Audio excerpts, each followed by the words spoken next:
고미션 선교 현장에 가다. 오늘 고미션에서는 얼마 전 필톡스에서 간증을 하신 정여미 선교사님이 일하고 있는 네팔로 가보도록 하겠습니다. 히말라야의 아름다운 산맥 곳곳에 사람이 사는 네팔은 2023년 기준 인구 3,070만 중 약 80% 이상이 힌두교를 믿고 있는 국가입니다.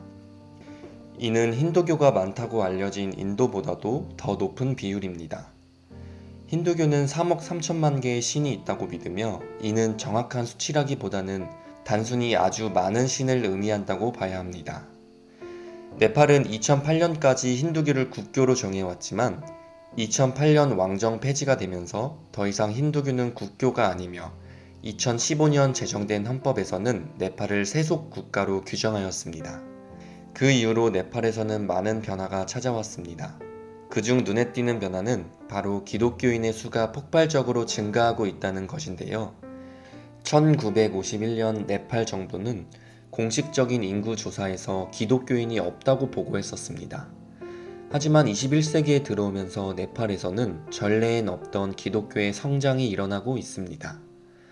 현재 네팔에 있는 정확한 기독교 인구 통계는 알 방법이 없지만 미국 국무부가 최근 발표한 2018년 국제종교자유보고서에 따르면 네팔에는 2018년 기준 100만 명의 기독교인이 있고 통계에 잡히지 않는 교인들까지 합치면 심지어 300만 명에 달한다라는 정보가 있습니다.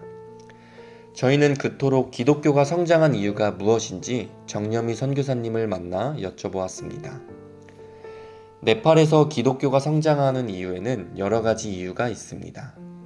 먼저 가난하고 인프라가 갖춰져 있지 않은 네팔에 많은 기독교 단체들은 교육, 의료, 사회복지 등 여러 분야에 걸친 구호 사업을 통하여 많은 사람들에게 도움을 주었습니다. 그리고 그런 선한 영향력이 많은 사람들에게 그리스도의 사랑과 감동으로 비춰지면서 복음이 쉽게 들어갔습니다. 마치 대한민국이 가난하던 시절 미국 선교사들의 구호 활동들을 통하여 기독교가 성장하던 모습을 연상시킵니다. 네팔에서 기독교 성장세는 주로 가난하고 사회적 계급이 낮은 인구에서 두드러지게 보여집니다. 힌두교에는 사람들을 계급으로 나누는 카스트를 교리적으로 긍정하고 있습니다. 카스트 제도가 제도적으로 폐지되었다고는 하지만 아직까지 많은 지역에서 카스트 제도의 관습을 찾아볼 수 있습니다. 그리고 대부분의 고위관들은 카스트 제도의 상위층들입니다. 기독교의 가르침은 사람 사이에 차별이 없고 서로 사랑하라 가르칩니다. 예수님의 사랑을 기초로 한 평등이 그들에겐 복음이 된 것입니다. 2000년 전 예수님이라는 존재가 사회적으로 낮은 자, 가난한 자들 사이에서 열광하였듯이 네팔에서도 가난하고 권력이 없는 사람들에게 기독교는 큰 환영을 받고 있습니다. 또 다른 변화는 바로 미디어의 영향입니다. 네팔의 새로운 세대들은 어릴 적부터 미디어를 통해 이미 글로벌한 세상을 경험하며 자라왔습니다. 많은 젊은 청년들은 세상의 경제 수준과 차이가 있는 네팔의 현실에 상대적 박탈감을 많이 느끼고 심지어는 자살까지 하는 일이 주변에 많다고 합니다.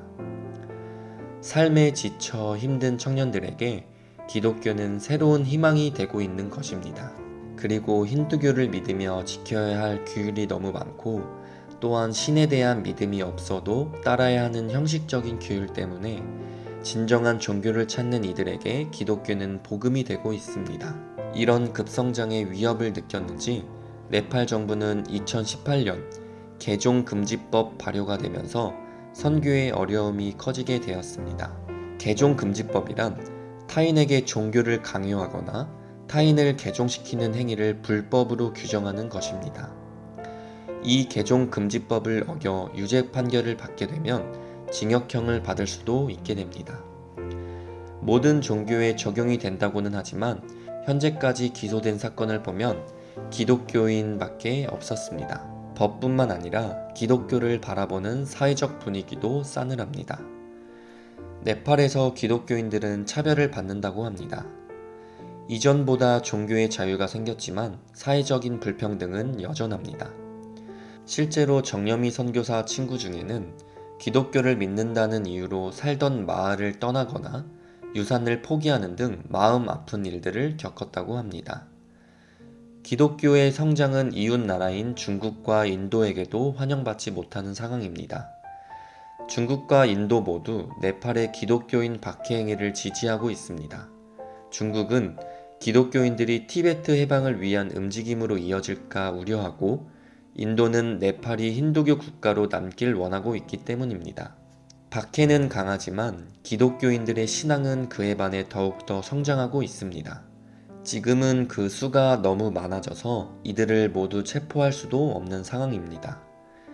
네팔의 기독교 성장에 가장 큰 기여를 한 나라는 바로 다름 아닌 대한민국입니다. 한국은 네팔에 선교사를 가장 많이 보내는 국가입니다. 또한 네팔인들이 가장 가고 싶어하는 나라, 가장 살고 싶어하는 나라 중 하나가 대한민국입니다. 그들에게는 한국에 가는 것이 꿈입니다. 그래서 코리안 드림이라는 말도 생겼습니다. 매년 한국에 가려고 한국어 시험을 응시하는 사람이 9만 명이 넘습니다. 한국은 네팔 사람들에게 친근하게 다가와 있고 한국 사람들을 매우 좋아합니다. 현재 2만 명 이상의 네팔 근로자들이 한국에서 일하고 있습니다. 그들은 언젠가는 네팔에 돌아갈 사람들이기에 그들에게 사랑과 관심을 주고 복음을 전해준다면 그들은 자국민을 위한 선교사가 되어 네팔에서 큰 영향을 끼칠 것입니다. 이렇듯 한국은 네팔과 긴밀한 관계를 가진 국가입니다. 복음이 들어가기 어려운 조건이지만 성공적으로 들어가고 있는 것은 네팔을 위해 하나님께서 대한민국을 사용하고 계시기 때문입니다. 아직도 네팔은 매우 가난하고 도움의 손길이 많이 필요한 곳입니다. 네팔에게 한국은 매우 중요한 나라입니다. 우리가 네팔이라는 나라를 위해 관심을 갖고 기도하는 것을 멈추지 않는다면 네팔에서는 전례에 없었던 기독교 부흥이 더욱더 일어날 것입니다.